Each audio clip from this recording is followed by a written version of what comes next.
오늘은 일상적인 영성 훈련이라는 주제로 좀 나누고자 합니다. 일상의 삶에서 영성 훈련이란 두 가지 측면에 초점을 맞춰야 합니다. 비음과 체험의 훈련. 이 비음과 체험의 훈련이 역동적으로 작용해야 합니다. 이 둘이 잘 조화를 이룰 때 영성 형성이 잘 된다고 보통 우리는 얘기해요. 영성 훈련의 초점은 시대를 막론하고 예수 그리스도의 삶과 그 가치관을 각 개인에게 인격화하는 데 목적이 있어요. 그러니까 인격화를 통해 그리스도인들은 일상의 장애물을 극복하고 또 하나님 앞에서 자연이 되며 또 그 부르심에 자유롭게 또 순종할 수 있게 됩니다. 기독교 영성 훈련의 대상과 목적은 시대를 막론하고 변할 수는 없습니다. 그러나 방법은 시대와 장소와 생활 패턴에 따라 얼마든지 달라져요. 현대교회는 개인주의화 되어가는 현상을 볼 수가 있습니다. 과거에는 개인보다 공동체를 중요히 여기는 가치관이 우리 사회, 특히 교회를 지배하고 있었어요. 따라서 공동체 신앙 교육, 설교나 성경부 등이 각 개인의 영성 형성에 상당한 영향력을 미쳤습니다. 그러나 인터넷 발달로 그 역할이 감소돼 가고 있어요. 하나 예를 들면 유튜브로 모든 정보를 우리가 얻습니다. 아마도 자기가 속한 공동체에서 얻는 것보다 인터넷을 통해 얻는 정보가 더 많을 겁니다. 좀 지나치게 말하면 전부일 가능성도 있어요. 또 가난한 성도가 증가하는 이유는 인터넷 영향이 큽니다. 잘못된 현상이지만 그게 또 현실이에요. 개인을 소중히 여기는 영성 훈련이 선행되어야만 공동체가 살아납니다. 개인을 소중히 여기는 방식의 영성 훈련은 목회자 중심의 목회 사역으로는 역부족이에요. 적극적으로 은사 개발을 통해 각 개인의 역할을 신장시켜야 합니다. 그러니까 성장보다는 성숙을 지향해야 되는 거예요. 그러니까 기능 중심적 교회 형성이 가능하게 될 겁니다. 예를 들면 백화점식 교회보다는 편의점식 교회 형성이 가능해진다는 얘기예요. 그러니까 한 교회에서 모든 것을 공급하지 못해요. 오히려 인터넷을 통해 설교나 성경 공부 등 모든 것을 선택할 수가 있어요. 더 양질의 교육도 가능합니다. 사람들은 심리적으로 자연회귀적이고 단순화의 삶을 희구하는 것에 관심을 가지게 됩니다. 도시 문화가 복잡하게 얽히고 또 좁혀진 구조화된 세계로부터 탈출을 또 염원해요. 대형화보다는 실용적이고 편의주의적인 생활 패턴을 추구하게 됩니다. 종교도 마찬가지예요. 더군다나 교회가 신앙인의 공동체가 아닌 종교인 집단의 상황에서는 더합니다. 그 어느 때보다 자신의 내면의 세계에 더 관심을 가지게 되고 또 내면 훈련에 깊은 또 관심을 가지게 되는 겁니다. 그러므로 이제 교회는 개인적인 내면 세계를 이해하며 내면의 성숙이 무엇인가 인식하고 지도해 줄 수 있는 영성 지도를 또 개발하고 실행해야 합니다. 이제는 가르치는 수준이 아닌 체득화의 단계까지 나가야 합니다. 그동안은 가르치는 것만 해도 충분했어요. 아니요, 이제는 그렇지 않아요. 여러분, 신학 정보의 공급은 교회가 인터넷을 못 따라갑니다. 오히려 교회는 이제 체득화를 위한 훈련의 장이 되어야 하는 겁니다. 개인 훈련을 위한 공동체적 프로그램을 개발해서 체득화할 때까지 훈련시켜야 합니다. 그러니까 교육과 훈련이 병행돼야 되는 거예요. 여러분, 영성은 하나님과의 개별적인 관계를 소중히 여기지만 동시에 그리스도의 몸된 지체로서 공동체도 중요합니다. 미래 사회는 점점 더 상대적 가치관에 익숙해져 가기 때문에 윤리적인 삶에 큰 의미를 부여하지 않게 될 겁니다. 개인적인 편의와 평강의 그 가치의 초점이 맞춰지게 된다는 거예요. 그 추세를 따라가지 못하면 유럽의 교회처럼 될 겁니다. 그러므로 이 교회가 이 공동체적인 프로그램을 통한 섬김과 희생과 윤리적인 삶의 모델을 또 보여줘야 되는 거고, 개인 훈련과 공동체적 훈련이 겸한 이 체제를 의미합니다. 그래서 영성 리더가 필요해요. 여러분 영성거와 목회자는 다릅니다. 예를 하나 들어볼까요? 카톨릭에 수도서가 있고 신부가 있어요. 불교에는 2판승과 4판승이 있습니다. 그러니까 영성거와 사역자는 구별되어야 한다는 얘기예요. 여러분 다원주의 시대를 극복하기 위해 건전하면서도 경험적인 또 영성을 개발하고 체험시켜야 합니다. 그러니까 핵심적인 교리는 가르치되 권위주의적 가르침에 의존해야 한다는 그 전통적 유혹에서 이제 벗어나야 되는 거예요. 더 중요한 것은 교리를 무시하고 체험적인 신앙만을 강조하는 경향을 조심해야 합니다. 만약 이 성경의 가르침이 분명하지 않은 체험적 영성 훈련을 강조한다면 혼합 종교에 또 빠지기도 쉬워요. 여러분 교리적 기반 없이 영성이나 관상기도에 매몰돼 기독교 정체성을 잃은 사람들을 전 종종 경험했어요. 그건 목사도 예외가 아닙니다. 영성훈련은 성경을 중심으로 한 묵상이나 침묵기도 회복이 필요해요. 성경을 근거하지 않으면 무조건 반대입니다. 성경이 베이스가 돼야 되는 거예요. 여러분 신앙인이 되는 것은 하나님을 향한 그 열린 마음을 확보하고 또 하나님을 향한 그 순종의 마음을 조성하고 또 그의 뜻을 자유롭게 식별하며 또 적절하게 응답하는 삶의 형성을 또 얘기합니다. 여기에 필연적으로 성령의 체험이 요구되는 겁니다. 여러분 이 성령의 체험에는 초월적인 것과 내재적인 것이 있어요. 우리 보통 초월적인 경험이란 믿음의 인지나 뭐 수용적 또 영혼의 마인드를 이용한 경험을 얘기합니다. 반면에 이 내재적인 체험이란 감성적인 체험이에요. 임재의 체험입니다. 영혼의 하트를 이용한 경험이에요. 여러분 신앙은 체득화가 되어야 돼요. 체득화가 되지 않으면 허당입니다. 그러기 위해서는 숙달된 연습과 훈련이 필요해요. 여러분에게 신앙이 체득화되지 않으면 여러분은 영원히 종교인에서 벗어나지는 못합니다. 여러분 연습과 훈련은 죽을 때까지 이어져야 되는 거예요. 물론 그 과정에 하나님의 은혜를 경험해야 합니다. 훈련의 과정에 은혜가 없다면 그건 종교 훈련이에요. 신앙의 훈련이라고 얘기할 수 없어요. 가장 먼저 그 영적 각성이 필요합니다. 영적 각성이 시작이에요. 임팩트가 필요하다는 얘기입니다. 여러분 이 영적 각성이 영성 생활의 출발점이에요. 오랜 잠으로부터 깨어나는 순간입니다. 그러니까 새로운 의미를 찾아서 눈이 열려지게 되는 거예요. 종교적인 가치로부터 탈피해서 신앙적인 가치를 추구해야 하는 겁니다. 말씀을 적극적으로 실천함으로써 성숙하고자 노력하고 또 신앙을 강화시켜야 되는 거예요. 좋은 습관을 얘기합니다. 선한 행위, 뭐 실천 여기까지 가야 되는 거예요. 하나님의 사랑과 은혜를 갈구하는 자세가 되는 겁니다. 예수님을 따르고 예수님의 모든 것을 본받기를 좋아하고 또 죄를 피하려고 은혜의 방패 속에 들어가야 하는 거예요. 여러분 누가복음 19장에서 우리 삭개오의 물질관에 대한 변화를 경험했습니다. 마태복음 19장에서도 부자 청년의 변화도 이 내적 각성을 보여주는 좋은 예가 됩니다. 여러분 각성의 길은 영혼의 문을 계속 열어놓고 기회를 찾는 거예요. 이 누가복음 19장 나온 거니까 한번 살짝 볼까요? 수평대칭 구조죠.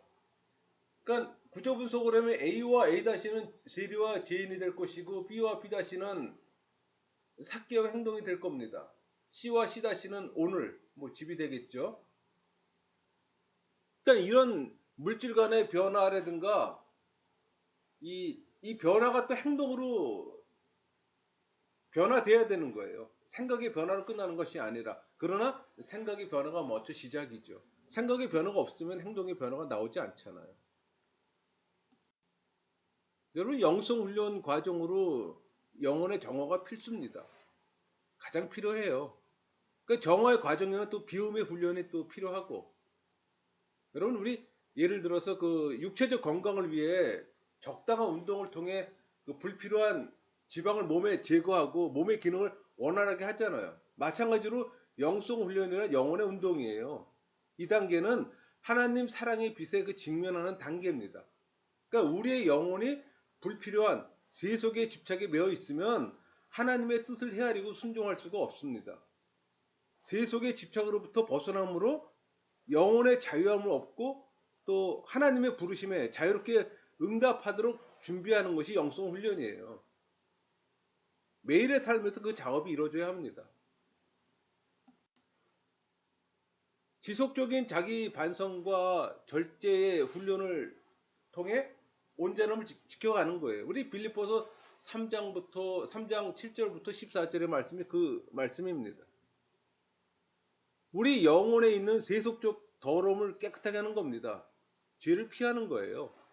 우리 한번 읽어볼까요? 그러나 무엇이든지 내게 유익하던 것을 내가 그리스도를 위하여 다 해로 여길 뿐더러 또한 모든 것을 해로 여김은 내 주 그리스도 예수를 아는 지식이 가장 고상하기 때문이라. 내가 그를 위하여 모든 것을 잃어버리고 배설물로 여김은 그리스도를 얻고 그 안에서 발견되려 함이니 내가 가진 의의는 율법에서 난 것이 아니요 오직 그리스도를 믿음으로 말미암는 것이니 곧 믿음으로 하나님께로부터 난 의라. 내가 그리스도와 그 부활의 권능과 그 고난의 참여함을 알고자 하여 그의 죽으심을 본받아 어떻게 해서든지 죽은 자 가운데서 부활에 이르려 하노니 내가 이미 얻었다함도 아니요 온전히 이루었다함도 아니라 오직 내가 그리스도 예수께 잡힌 바 된 그것을 잡으려고 달려가노라. 형제들아 나는 아직 내가 잡은 줄로 여기지 아니하고 오직 한 일, 즉 뒤에 있는 것은 잃어버리고 앞에 있는 것을 잡으려고 푯대를 향하여 그리스도 예수 안에서 하나님을 위해서 부르신 부름의 상을 위하여 달려가노라. 여러분 죄의 경향성을 인식하고 하나님 사랑을 잃어버리게 할 수 있는 모든 것을 피하려 애쓰는 과정입니다. 영혼을 정화시키는 거예요.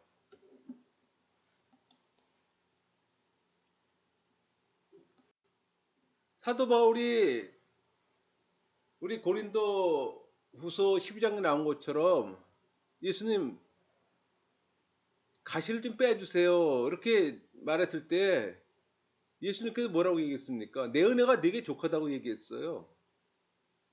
친절한 거절로 고통을 가지고 살라고 하셨어요. 고난이 제거되는 것만이 은혜를 뜻하지는 않습니다. 오히려 짊어지고 있는 아픔 때문에 교만해지지 않고 늘 주님을 의지하고 또 주님께서 은혜로 그가 실족하지 않도록 지켜주신다면 그것이 그 사람에게 더 영광스러운 일이 될 겁니다. 여러분, 교만은 죄입니다. 죄는 하나님의 뜻을 거스름으로 하나님과의 관계에서 상처를 입히거나 파괴하는 인격체예요. 항상 죄 인식이 필요합니다. 죄 인식으로부터 비로소 신앙적인 회심이 시작되는 거예요. 여러분, 온전함의 단계는 체험의 훈련에 해당합니다. 그러니까 우리는 자신을 비운다 할지라도 체험이 없으면 언제든지 본래 상태로 돌아갈 가능성이 있는 것이 우리 인간의 존재예요. 우리 마태복음 12장 43절에서 45절 말씀이 그 말이에요. 더러운 귀신이 사람에게 나갈 때 물 없는 곳으로 다니며 쉬기를 구하되 쉴 곳을 얻지 못하고 이에 이르되 내가 나온 내 집으로 돌아가리라 하고 와 보니 그 집이 비고 청소되고 수리되었거늘 이에 가서 저보다 더 악한 귀신 7을 데리고 들어가서 거하니 그 사람의 나중 형편이 전보다 더욱 심하게 되느니라. 이 악한 세대가 또한 이렇게 되리라. 그러기에 바울은 그리스도의 장성한 분량에 충만할 때까지 이르기를 권고합니다. 그게 에베소 4장 13절 말씀이에요. 우리가 다 하나님의 아들을 믿는 것과 아는 일에 하나가 되어 온전한 사람을 이루어 그리스도의 장성한 분량이 충만한 데까지 이르리니 말씀에 대한 지속적인 묵상 훈련을 통해 온전함을 이루어야 가야 하는 겁니다. 그게 여러분 영성의 길이에요. 영성을 추구하는 사람들이 해야 할 행동이고 여러분 하나님의 만남은 자아의 만남과 일치합니다. 성경은 우리 존재의 바탕이 곧 하나님이라고 얘기했어요. 창세기 1장 27절 하나님이 자기 형상 곧 하나님의 형상대로 사람을 창조하시되 남자와 여자를 창조하시고 여러분, 하나님의 형상대로 만들어진 존재가 우리입니다. 역동적인 의미에서 성령은 우리 영혼에서 활동하시고 교제하시는 분이잖아요. 우리 고린도전서 3장 16절 하고 6장 19절이 그 말씀입니다. 너희는 너희가 하나님의 성전인 것과 하나님의 성령이 너희 안에 계시는 것을 알지 못하느냐. 너희 몸은 너희가 하나님께로부터 받은 바 너희 가운데 계신 성령의 전인 줄을 알지 못하느냐. 너희는 너희 자신의 것이 아니라. 성령의 내주함을 경험하신 분은 쉽게 이해가 됩니다. 신앙인은 하나님 안에서 기쁨을 갖는 것 외에 관심이 없어요. 죄에 대해서 두려움을 느끼고 하나님과 일체를 열망합니다. 하나님 사랑에 대한 인식을 위한 이 방법은 침묵기도, 성경 연구로 항상 사고의 방향을 하나님 쪽으로 갖는 겁니다. 영혼에 대한 바른 인식 없이 결코 하나님 체험도 불가능해요. 참고로 여러분, 하나님의 형상은 우리 에베소 4장 24절 말씀처럼 하나님의 의, 진리, 거룩함입니다. 여러분, 하나님의 형상이라는 말을 할 때는 이 세 개의 단어를 여러분들이 생각해내야 되는 거예요. 우리 어거스틴 고백록과 존 칼빈의 기독교 강요는 우리 자아에 대한 지식을 통해 하나님의 지식과 또 하나님의 경험에 이른다는 걸 또 보여주고 있습니다. 그 예를 발췌해 보았어요. 우리 어거스틴 고백록 5권 2장 2절에 오 주님, 내가 당신을 찾고 있을 때 나는 어디에 있었습니까? 당신은 내 앞에 바로 계셨습니다. 그러나 내 자신으로부터 떠나 있었으므로 나 자신을 찾을 수 없었으니 하물며 당신을 얼마나 찾을 수가 있었겠습니까? 또 어거스틴 고백록 6권 1장에 어릴 때부터 나의 희망 되신 하나님, 그동안 당신은 어디에 계셨습니까? 나는 어둠 속에서 미끄러운 길을 걸어다니며 나 자신 밖에서 당신을 찾고 있었습니다. 그러므로 나는 내 마음의 하나님을 찾지 못했습니다.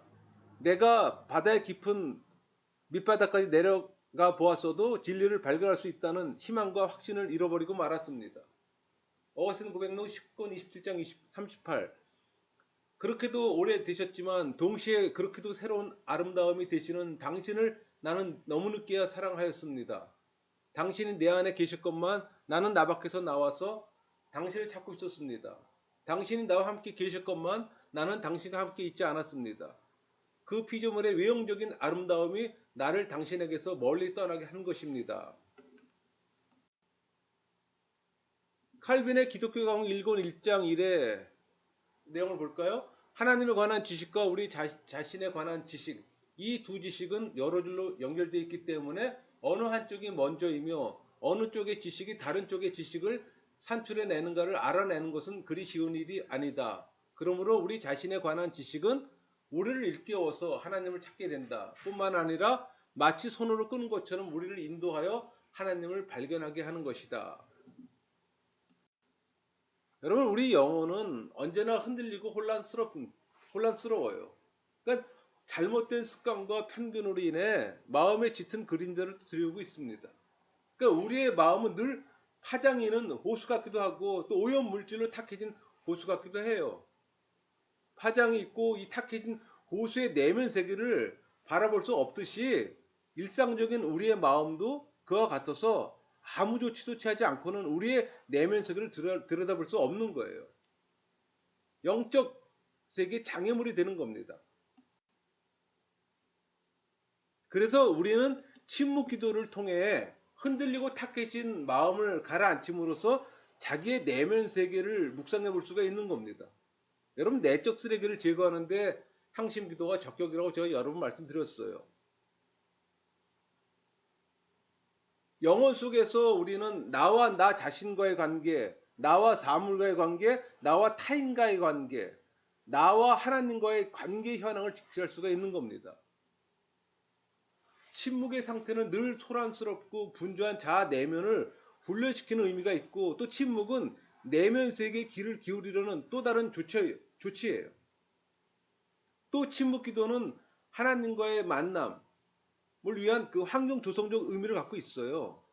그러므로 침묵은 대화를 멈추는 것이 아니고 대화의 상대를 바꾸려는 훈련입니다. 여러분, 침묵 기도가 하나님 중심으로 하지만 때로는 자기 자신의 일을 반성하며 살피는 기능도 있어요. 물론 성령의 빛으로 언어나 표현, 행동이 하나님의 방향인지를 또 점검합니다. 하나님의 인식과 자기 인식이 필요해요. 자기를 인식하는 방법은 양심과 자기 의식을 수시로 살피는 겁니다. 그 방법의 하나가 이 선과 악을 구별하는 게 가장 쉬운 방법이에요. 그러니까 개인과 세속과의 관계를 보면 우리는 가면을 쓴 거짓 자아와 하나님 앞에서 진자와 사이에 범민하며 사는 존재예요. 그러니까 사회적으로 주어진 이 지위나 역할 등이 진자와 조화를 이루지 못할 때 위선자가 되고 죄를 범하게 되는 겁니다. 그 부분을 냉철하게 관찰해 이 진자의 조화를 이룬 사회적 자아, 그 사회적 자아는 목사나 선생, 과장 이런 사회적 직임이 되겠죠. 그것을 실천해 가야 하는 겁니다. 내가 누구냐는 질문이 계속 되어져야 하는 거예요. 자기의 정체성을 찾아가는 겁니다. 여러분, 그리스도 정체성을 잃은 사람들이 많아요. 여러분이 진정 신앙인이 되고자 한다면 그리스도의 정체성을 찾는 일부터 하셔야 되는 거예요. 또 이웃을 위한 인격적인 만남을 삶 가운데서 묵상해야 합니다. 그러니까 나의 존재는 타인과의 관계 속에서 정의되어져요. 그러니까 우리의 삶의 여정 속에서 수단으로서 상대가 아니라 목적으로서의 타인과의 교제가 이루어지고 있는가를 묵상하세요. 상대는 나와 상대로서뿐만 아니라 하나님과 나, 또 하나님과 너라는 삼각관계를 형성하고 있기 때문에 자기 자신을 완전히 낮추고 다른 사람들 뜻에 복종하지 않는 이유는 여전히 자기 자신을 지나치게 사랑하기 때문입니다. 교만하다는 얘기예요. 늘 많이 갖기보다는 적게 갖는 것을 택하세요. 항상 가장 낮은 자리를 구하고 모든 사람 아래에 있고 또 하나님 뜻이 이루어지기를 바라고 기도하세요. 그런 자는 평화와 안식을 경험합니다. 유명한 사람 그늘 아래 들어가려고 하거나 또 많은 사람들을 친구로 삼고자 하거나 또 사람들의 호의를 얻으려고 애쓰지 마세요. 그런 것들에 시간과 힘을 쓰게 되면은 영성과는 상관없는 세속적인 일들입니다. 이 문제는 시간이 허락한다면 토마스 아 캠피스의 그리스도를 본받아라는 책을 한번 읽어보세요. 많은 도움을 줄 겁니다. 또 그 물질관에 대해 수시로 묵상하세요. 여러분, 물질을 소유 개념으로 생각한다면 그것은 지극히 세속적인 겁니다. 위탁의 개념으로 생각한다면 물질 생활 자체 역시 거룩한 거예요. 하나님에게 속한 겁니다. 물질 자체보다는 물질을 움직이는 하나님의 섭리를 생각하세요. 여러분, 이 재물은 소유의 개념으로 본다면 악해요. 반면에 사용의 관점으로 본다면 중립입니다. 우리 마태복음 19장의 이 부자 청년은 재물의 소유 개념이 그의 영적인 삶을 실패케 했어요. 우리 마태복음 19장 16절에서 22절 말씀이 부자 청년이 예수님을 만나 나눈 이야기잖아요. 그러니까 부자 청년이 재물을 분배 개념으로 이해했다면 그가 예수님의 제자가 되지 않았다 하더라도 적어도 실패하지는 않았을 겁니다. 교회 안의 상당수의 사람들은 이 재물을 소유의 개념으로 이해하고 있어요. 그래서 변화되지 않는 겁니다. 여러분, 변화되지 않으면 영성은 메아리일 뿐 아무 상관없어요. 여러분의 자아와 또 하나님의 관계를 수시로 묵상하세요. 하나님에 대한 습관적 이미지를 또 발견하세요. 그것이 바로 현재의 하나님과 여러분의 관계 상태를 보여주는 이해입니다. 그러나 자기의 관심도에 따라서 선호하는 이미지에 집착할 때 그 이미지 자체가 우상이 될 수 있어요. 그래서 우리는 자신이 집착하고 있는 이미지를 진단함으로써 보다 건전하고 또 풍요롭고 다양한 또 이미지를 또 개발해야 하는 겁니다. 여러분, 성경에 나타난 하나님에 대한 이미지를 수시로 묵상하세요. 예를 들어서 하나님을 암탉에다 비유한 그 마태복음 24장 37절, 예루살렘아 예루살렘아 선지자를 죽이고 네게 파송된 자를 돌로 치는 자여, 암탉이 그 새끼를 날개 아래 모음같이 내가 네 자녀를 모래한 일이 몇 번이더냐. 그러나 너희가 원하지 아니하였도다. 이사야에서도 하나님을 어머니로 이미지로 나타난 게 그 49장 15절이에요. 여인이 어찌 그 젖 먹는 자식을 잊겠으며 자기 태어서 난 아들을 긍휼히 여기지 않겠느냐. 그들은 혹시 잊을지라도 나는 너를 잊지 아니할 것이라. 또 이사야 66장 13절에 어머니가 자식을 위로함 같이 내가 너희를 위로할 것인즉 너희가 예루살렘에서 위로를 받으리니. 하나님에 대한 이미지를 이런 식으로 묵상하는 거예요. 때로는 암탉에 때로는 어머니에. 여러분, 이 시대 많은 종교인들은 영성을 필요로 하기보다는 물질적인 것을 필요로 합니다. 하지만 신앙인으로서 올바른 삶을 살아가기 위해서는 영성이 필요하다는 것은 부인할 수 없는 사실이에요. 여러분, 영성 훈련에는 부단한 연구와 노력이 필요해요. 그래서 상당수는 포기하고 시도조차 안 합니다. 왜? 종교인의 삶이 편하잖아요. 말씀과 묵상, 공동체와 봉사 하나라도 버릴 수 없는 이 영성 훈련의 세계로 가야 할 당위성에 지금 직면하고 있는 겁니다. 개인주의, 물질 우선의 이 비인간적인 사회 속에서 영성의 올바른 회복이 필요하고, 또 그것을 교회가 감당하기 위해서는 균형 잡힌 영성 훈련의 프로그램 개발에 또 적극적인 관심을 가져야 할 위기에 또 직면하고 있어요. 이 기독교 영성의 실체는 인간성 개발과 인간의 능력을 고양시키는 수련이 아니에요. 하나님과 일상의 사귐을 통해 잃었던 하나님과의 관계성 회복, 잃었던 이웃과의 관계성 회복이라고 볼 수가 있습니다.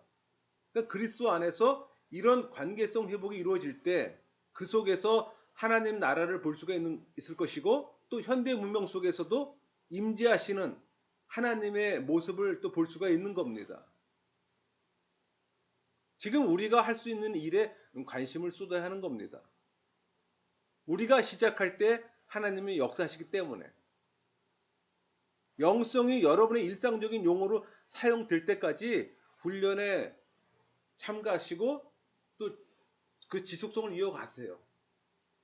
그럼 여러분들은 하나님과 깊은 관계 안에 들어갈 것이고, 그 친밀함은 유지가 될 겁니다. 마치겠습니다.